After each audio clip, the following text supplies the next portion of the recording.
আমরা স্বৈরাচার বিরোধী আন্দোলন করে 90-এর ছাত্র গণঅভ্যুত্থানের মধ্য দিয়ে গণতন্ত্রের বিজয় অর্জন করলাম, কিন্তু সেই গণতন্ত্রও কি আমরা ধরে রাখতে পেরেছিলাম? স্বাধীনতা যুদ্ধেরও তো সুবর্ণ ফসল ছিল গণতন্ত্র।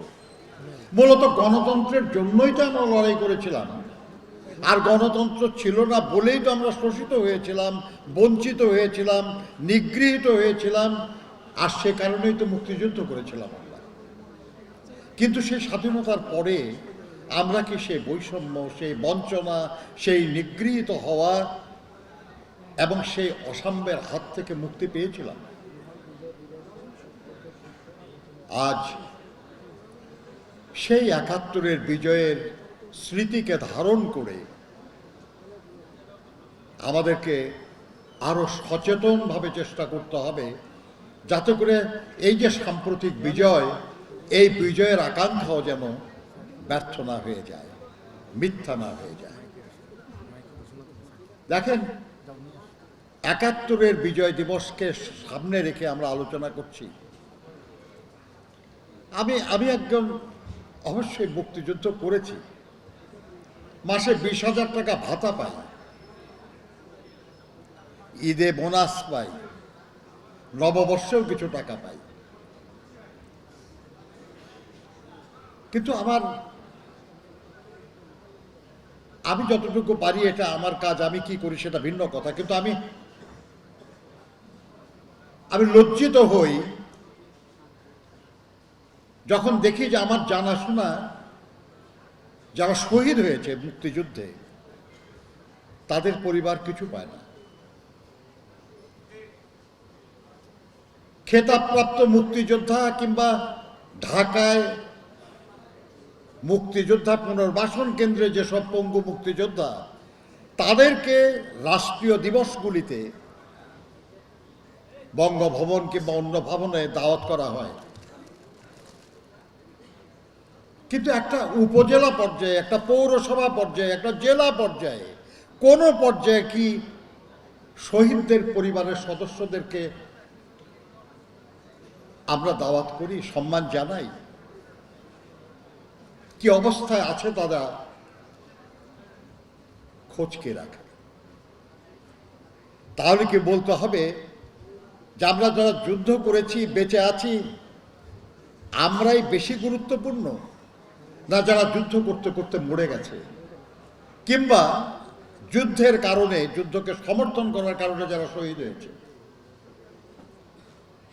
আজকে সব ভাবার প্রয়োজন আছে। যদি আমরা বিজয় দিবসের তাৎপর্য অনুধাবন করতে চাই, তাহলে বিজয় দিবস অর্জনে যাদের অবদান যতটা, সেটা স্বীকৃতি দিতাম। বন্ধুরা, বিজয় তো শুধু মর্যাদা দেয় না। আপনারা নির্বাচন করেন অ্যাসোসিয়েশনের,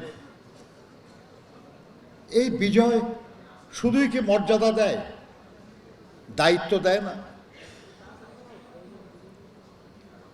আমি তো বলি যে আমরা যারা রাজনীতি করি, আমরা নির্বাচনী ম্যানিফেস্টো দিয়ে নির্বাচনে অংশ নেই, বিজয়ী হই,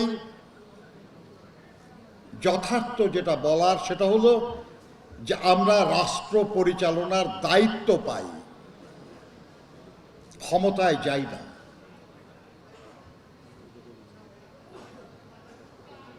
এটা যতদিন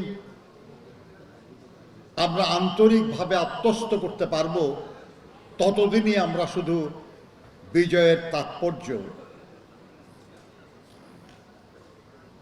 বুঝতে পারব। বিজয় আমাদের শুধু গৌরব দেয় না, আমাদের দায়িত্ব দেয়। বিজয় শুধু আমাদের আরেকজনের উপর প্রাধান্য দেয় না, সকলের জন্য সেবার সুযোগও দেয়। আমরা বলি যে একটা এলাকার যিনি প্রতিনিধি হন, একটা সংগঠনের যিনি নেতা হন, তাকে সবাই ভোট দেয় না। কিন্তু যখন তিনি দায়িত্ব পান তিনি তখন সকলের নেতা হন, সকলের জন্য তাকে কাজ করতে হয়। এই যে দায়বোধ, এটা হলো বিজয়ের তাৎপর্য। কাজে আমি মনে করব যে প্রকৌশলীদের সবচেয়ে প্রধান যে সংগঠন ইনস্টিটিউট অফ ইঞ্জিনিয়ার্স, তাদের যে এই অনুষ্ঠান, দেশের সবচেয়ে ব্রিলিয়ান্ট ছাত্রছাত্রীরা প্রকৌশলী হন, পড়াশোনা করেন এবং তারা সমাজের বিভিন্ন ক্ষেত্রে গুরুত্বপূর্ণ ভূমিকা পালন করেন। আমি আপনাদের সংকলনটা দেখছিলাম,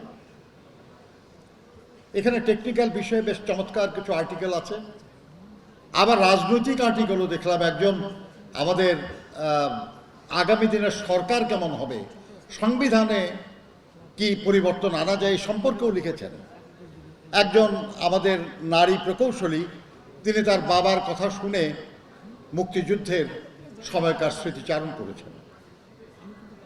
চমৎকার এই সংকলনের জন্য আমি ধন্যবাদ জানাই, কারণ আজকের অনুষ্ঠান ভুলে যাব আমরা, কিন্তু এই সংকলন যদি আমাদের হাতে থাকে এটা আমাদের শেখার কিছু মাধ্যম হয়ে থাকবে। নামাজের সময় হয়ে যাচ্ছে, আলোচনা বাড়ানো যাবে না। আবার এই জুলাই আগস্টে যারা আহত হয়েছেন, পঙ্গু হাসপাতালে যারা চিকিৎসাধীন, তাদের জন্য একটা অনুষ্ঠান, ওখানে আবার যেতে হবে। তারা এসে বসে আছেন আমাকে নেওয়ার জন্য। আমি ইনস্টিটিউট অফ ইঞ্জিনিয়ার্স বাংলাদেশের ঢাকা অঞ্চলের যারা এটা আয়োজন করেছেন, আমি তাদের কাছে কৃতজ্ঞ যে তারা এমন একটা দিবসে কথা বলার জন্য আমাকে এনেছেন, যে দিবস আমার অত্যন্ত ভালোবাসার দিবস। আমরা 3 ভাই, আমরা বয়স হয়েছিল যুদ্ধে যাওয়ার। আমার ছোট ভাই তখন কেবল ইন্টারমিডিয়েট পাস করেছে। আমরা 3 জনই যুদ্ধে গিয়েছিলাম। আমার বড় ভাই যুদ্ধাহত মুক্তিযোদ্ধা, আমার ছোট ভাই বীর প্রতীক খেতাবপ্রাপ্ত। বিজয় দিবসে এক একজন আমরা এক এক জায়গায় ছিলাম। ভাবুন, যদি বিজয় সেদিন না হতো, আরো 6 মাস, আরো 1 বছর, আরো 6 বছরও যুদ্ধ করার প্রয়োজন হতে পারত। বাঁচতাম কি মরতাম জানি না, পরিবারের কি হতো তাও জানি না। এই যে অনিশ্চয়তা, সে অনিশ্চয়তা তো দূর হয়েছিল 71-এর 16 ডিসেম্বর, সেই বিজয় দিবস। আমার কাছে ওই বিজয় দিবসের তাৎপর্য তো বেঁচে থাকার অনুভূতি, নিজে এবং পরিবারকে নিয়ে বেঁচে থাকার অনুভূতি। আমি বিশ্বাস করি যারা সেদিন জন্মগ্রহণ করেন নাই, যাদের সেদিন যুদ্ধে যাওয়ার বয়স হয় নাই, তারা সবাই মিলে আজকে এই তাৎপর্যটুকু অনুধাবন না, শুধু আত্মস্থ করুন যে যারা জীবন দিয়েছেন, যারা লড়াই করেছেন, তারা কিন্তু এই দেশটার স্বাধীনতার জন্য লড়াই করেছিলেন, এদেশে গণতন্ত্র প্রতিষ্ঠার জন্য লড়াই করেছিলেন।